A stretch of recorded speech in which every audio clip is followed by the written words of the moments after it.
Our MWT Tank Battles journey continues. Today we're diving deep into artillery and its unique power, capabilities, and tactical applications.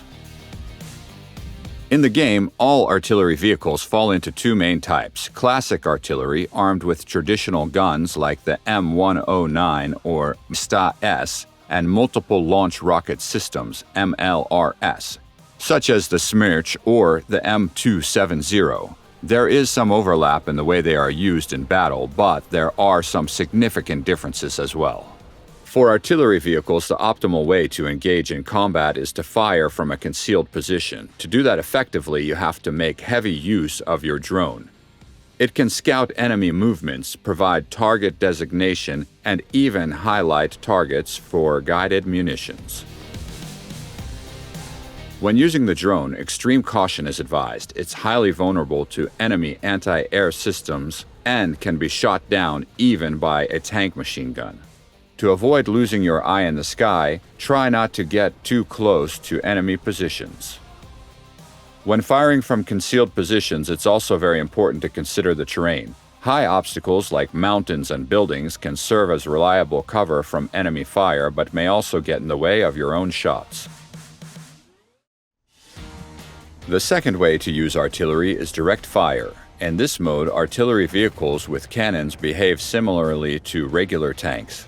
However, keep in mind that both conventional and rocket artillery systems generally have lower armor and survivability, so it's a good idea to avoid direct engagements at all costs.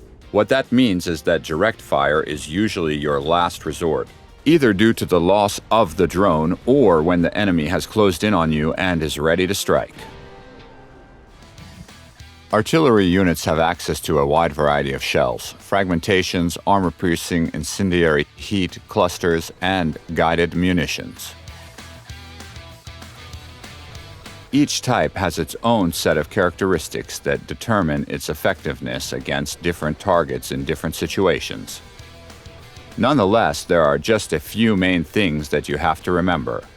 High explosive shells are effective against lightly armored vehicles, as even a near miss can inflict serious damage.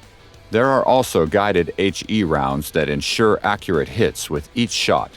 HEAT rounds are designed for use against well-armored targets. They offer high penetration while also dealing decent damage to internal components.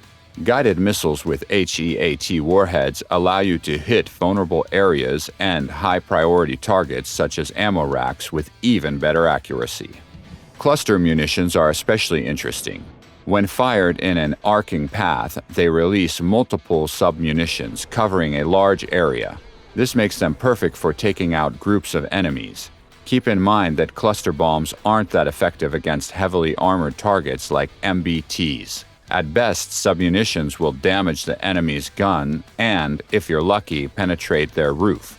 But they do wonders against clusters of lightly armored targets like SPAA vehicles or other artillery units. The main difference between MLRS vehicles and classic artillery is simply the fact that the former use rockets. The important bit is that all your rockets are ready to go at any given moment, allowing the MLRS vehicles to launch massive, heavy-hitting strikes against the enemy equipment. The downside? Limited ammo and low accuracy. That's why vehicles of this type are best used against groups of enemies. By the way, which vehicle classes are your favorites? Let us know in the comments. Don't forget to like and share your thoughts, and we'll see you in the next MWT Tank Battles video.